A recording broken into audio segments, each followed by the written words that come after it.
Bismillahirrahmanirrahim. Assalamualaikum warahmatullahi wabarakatuh.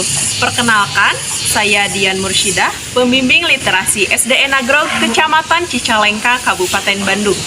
Pada kesempatan ini, saya akan menceritakan dongeng yang berjudul Petualangan Si Kancil yang ditulis oleh Pri Soeharto dan diterbitkan oleh Pusat Bahasa Departemen Pendidikan Nasional.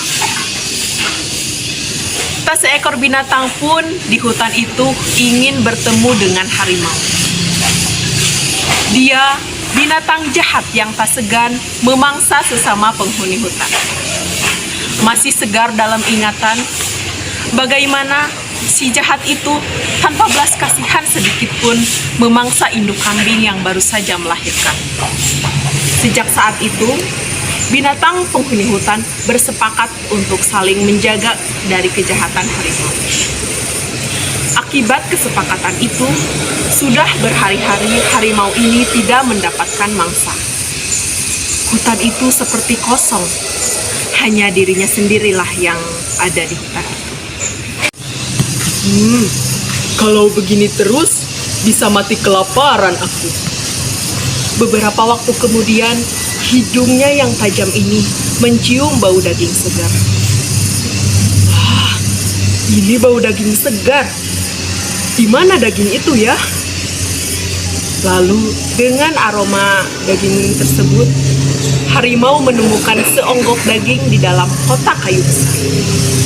Tanpa berpikir panjang, karena harimau sudah merasa sangat lapar, harimau pun meloncat masuk ke dalam kotak tersebut, lewat sebuah lubang yang menganga. Lalu, dengan penuh semangat, diterkamnya daging segar itu. Begitu moncongnya menyentuh daging itu, terdengar suara brak yang cukup keras. Tapi, harimau yang kelaparan ini tidak peduli. Habis makan, harimau pun mengantuk luar biasa. Berkali-kali dia menguap, sesaat kemudian, lalu terdengarlah dengkurnya, karena harimau sudah tertidur. Terkejut bukan main dia waktu terbangun. Tubuhnya hampir saja terendam air karena hujan begitu derasnya. Buk! Sesuatu yang keras menghalangi tubuhnya. Harimau baru sadar kotak kayu tempatnya berada adalah perangkap. Aku sekarang ingat di dalam kotak kayu. Aku harus pergi dari sini. Dia sangat marah dan mengaum sekuat-kuatnya hingga terdengar oleh seluruh penghuni hutan. Keluarkan aku dari tempat terkutuk ini. Namun, tidak ada satu orang pun yang berani untuk menghampirinya. Hujan deras semakin menyisakan tanah becek. Harimau kemudian duduk di pojok perangkapnya. Agak kaget dia ketika mendengar perutnya bunyi karena lapar. Tak lama kemudian, tiba-tiba terdengar suara dari sekelilingnya. Ternyata ada rusa yang muncul. Namun saat itu rusa kaget karena melihat harimau sang raja hutan ada di hadapannya. Rusa ingin berbalik arah. Namun ketika berbalik arah, harimau memanggil rusa tersebut dan meminta bantuannya. Hei rusa, jangan lari. Tolong aku. Rusa merasa ketakutan karena teringat akan kejahatan harimau yang suka memangsa sesama penghuni hutan tanpa belas kasihan sedikit pun. Kau bicara kepadaku? Iya, aku berbicara kepadamu, rusa. Rusa, coba lihat. Lihat kotak ini. Aku tidak bisa keluar dari kotak perangkap ini. Tolonglah aku, rusa. Seperti engkau, aku juga punya keluarga. Aku ingin berkumpul kembali dengan keluargaku. Namun saat itu, rusa kebingungan. Dia ingin menolong, namun dia juga takut. Aku tahu, rusa, apa yang ada dalam pikiranmu. Kau tenang saja, rusa. Aku tidak akan memangsamu. Aku tidak akan berbuat jahat kepada penolongku. Percayalah, aku pun tahu berterima kasih, rusa. Apakah kau berjanji? Iya, rusa, aku berjanji. Sungguh? Iya, aku tentu saja berjanji. Akhirnya rusa pun membantu harimau dengan cara membukakan pintu kotak tersebut dari luar. Dan akhirnya harimau pun terbebas dari perangkap. Tak lama kemudian, setelah itu, harimau malah memangsa rusa. Dia akan menerkam rusa. Namun, rusa pun dengan cepat memberitahu harimau akan janji yang sudah dibuat. Hei harimau, kau tak boleh memangsaku, karena aku baru menolongmu dari perangkap ini. Mana balas budimu? Coba kita tanya hewan lain, minimal 3 hewan. Apakah tindakanmu dapat dibenarkan? Kalau semua menjawab iya, apa boleh buat? Mungkin sudah nasibku seperti ini, kata rusa dengan suara mengibakan.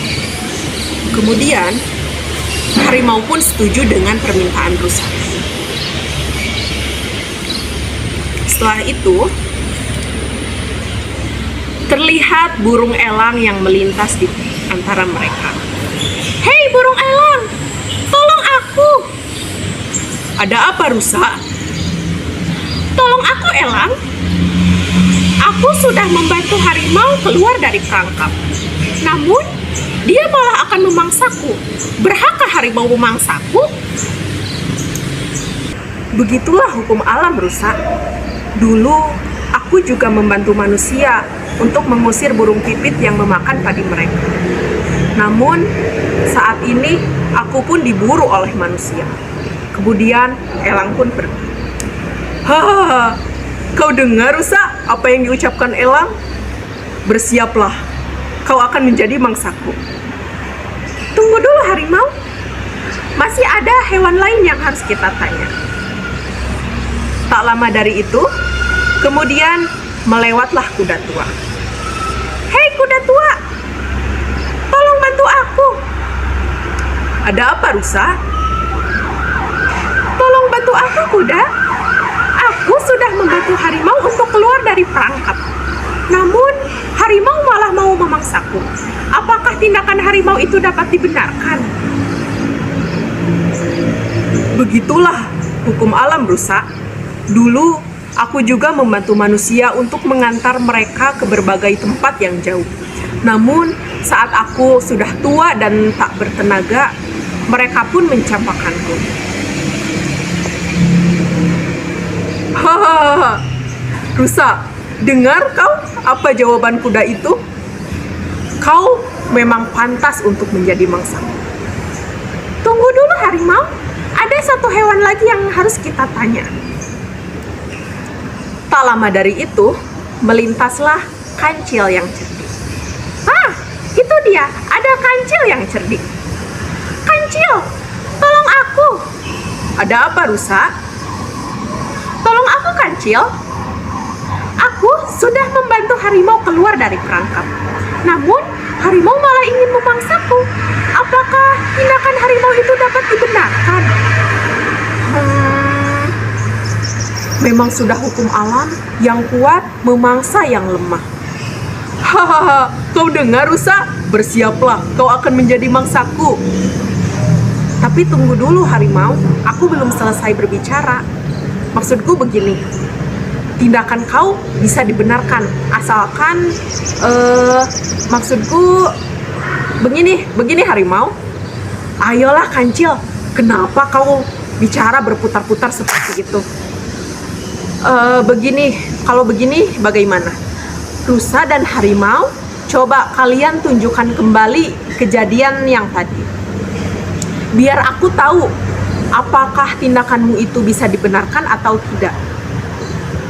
Harimau dan rusa pun saling berpandang-pandangan. Mereka bingung apa maksud dari kancil. Kemudian mereka pun bersepakat untuk kembali melakukan kejadian tadi dari awal sampai akhir. Baiklah, aku akan menunjukkan kegiatannya dari awal sampai akhir. Jadi, tadi itu aku masuk ke dalam kotak kayu yang besar. Aku masuk ke dalam kotak ini karena terdapat daging yang lezat. Kebetulan saat itu aku sedang kelaparan. Tanpa berpikir panjang, aku pun masuk ke kotak tersebut. Namun, tanpa ku sadari, ternyata kotak tersebut adalah perangkap. Sehingga saat aku makan daging tersebut, pintunya tertutup dengan sangat rapat. Aku kesulitan keluar dari kotak ini. Aku coba ini ya. 1, 2, 3. 1, 2, 3. Kau lihat Kancil? Aku tidak bisa keluar sendiri. Aku butuh bantuan orang lain. Hah? Kau tidak bisa keluar dari kotak kayu? Bukankah kau seorang raja hutan? Kenapa sih keluar dari kotak kayu saja tidak bisa? Kancil, berhenti kau mengejekku. Sekarang ayo, buka pintu ini. Harimau menyuruh Kancil dengan kasar. Apa? Membantu kamu mengeluarkan dari kotak tersebut? Tidak. Kenapa aku harus membuka pintu ini? Kenapa aku harus menolong hewan yang tak tahu membalas budi? Ayo rusa, kita tinggalkan saja dia di sini.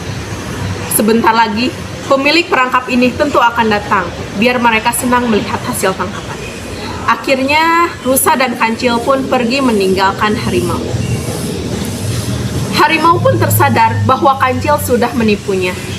Akhirnya, harimau tinggallah sendiri di dalam perangkap tersebut. Sekian, wassalamualaikum warahmatullahi wabarakatuh.